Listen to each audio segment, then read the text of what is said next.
Success के लिए क्या जरूरी है। शहर के एक कॉलोनी में एक बुजुर्ग कपल अंकल और आंटी रहते थे। वो कॉलोनी अभी जल्द ही बनी थी, इसलिए उसमें 4 से 5 घर बसे हुए थे। इनका बेटा इन्हें छोड़कर अपने पत्नी के साथ विदेश में रहता था, क्योंकि उसकी पत्नी ये नहीं चाहती थी कि वो घर पर रहकर अपने सास ससुर की मदद करे। ये बुजुर्ग अंकल और आंटी जिस कॉलोनी में रहते थे, उन्हें हमेशा से यह डर रहता था कि कहीं कोई घटना ना हो जाए, इसलिए वे ज्यादा घर से बाहर नहीं निकलते थे। लेकिन उनका ये रूटीन था कि वह हर सुबह सूरज निकलने के बाद टहलने के लिए निकल जाते थे। एक दिन दोनों रोज की तरह ही सुबह को टहलने निकले थे। उन्होंने देखा कि एक लड़का तेजी से साइकिल चलाता हुआ जा रहा है और उस साइकिल के पीछे एक फावड़ा बंधा हुआ था। लेकिन उन्होंने ज्यादा ध्यान नहीं दिए और चले गए। दूसरे दिन उसी समय फिर से वह लड़का दिखा और उसी तरह तेजी से साइकिल चलाता जा रहा था। इसी तरह तीसरे और चौथे दिन भी वह लड़का दिखा। 5वें दिन आंटी जी ने अंकल जी से पूछा कि ये लड़का हर रोज सुबह इसी समय तेजी से साइकिल चलाते हुए जाता है, मुझे लगता है कि कुछ गड़बड़ है। कहीं ये लड़का कोई गलत काम करने तो नहीं जा रहा है। लेकिन अंकल जी ने मना कर दिया कि जा रहा होगा कहीं हमसे क्या।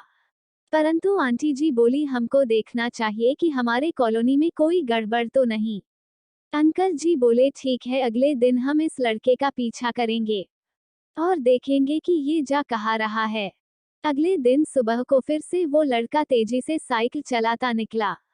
उनके पीछे अंकल और आंटी जी भी गई। उन्होंने देखा कि थोड़ी दूर जाने के बाद वह लड़का एक पेड़ के पास साइकिल खड़ी कर दी। उसी पेड़ के पास थोड़ी सी खाली जमीन पड़ी थी और उसे वो खोदने लगा। अंकल और आंटी जी कुछ देर तक देखते रहे कि ये लड़का क्या कर रहा है, लेकिन लड़का जमीन खोदे जा रहा था। कुछ देर बाद उन्होंने लड़के से पूछा कि आप ये जमीन क्यों खोद रहे हो। लड़के ने मुस्कुराते हुए कहा कि अंकल जी, मैं आप दोनों को रोज देखता हूँ, लेकिन आपको मुझसे डरने की जरूरत नहीं और यहाँ जमीन इसलिए खोद रहा हूँ कि मेरी नई नई नौकरी लगी है।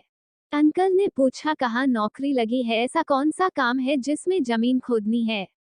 लड़के ने कहा, मैं बड़े दिन से बेरोजगार था, फाइनली मुझे फार्म हाउस में काम मिला है और उन्हें ऐसे लड़के की जरूरत है जिसे काम करने का अनुभव हो और मेरे पास कोई भी अनुभव नहीं है। इसलिए मैं रोज यहाँ फावड़ा लेकर आता हूँ और जमीन खोदने की प्रैक्टिस करता हूँ, ताकि जैसे ही नौकरी पर काम शुरू हो उसमें हमें निकाल ना दिया जाए। इसलिए रोजाना मेहनत कर रहा हूँ, कोशिश कर रहा हूँ। उस लड़के की बात सुनने के बाद अंकल और आंटी जी ने लड़के को आशीर्वाद दिया और बोला, बहुत ही बढ़िया बात है, प्रयास ही जिंदगी में सब कुछ है। ये छोटी सी कहानी जिंदगी में बहुत बड़ी बात सिखाती है। तो अगर हमें सक्सेस होना है तो सक्सेस के लिए सबसे जरूरी चीज है कि हमें लगातार मेहनत, कोशिश और प्रयास करनी होगी, तभी हम जीवन में सफल होंगे।